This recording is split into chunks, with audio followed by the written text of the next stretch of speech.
કામકાજ સલાહકાર સમિતિની કોઈ પણ ચર્ચા બહાર ન થઈ શકે અને આદરણીય અધ્યક્ષશ્રી એ કામકાજ સમિતિની તમામ વિગતો ગૃહ શરૂ થાય એ વખતે ધ્યાને ગૃહના મૂકવાના જ છે.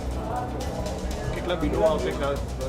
બિલો તો જેમ આવશે, જેમ ચર્ચામાં જેમ નોટિસ મળે એથી એ તબક્કાવાર કુલ જે 7, 8, 10 બિલો આવવાના છે એ ક્રમશઃ સરકારી કામકાજના દિવસે લેવામાં આવશે.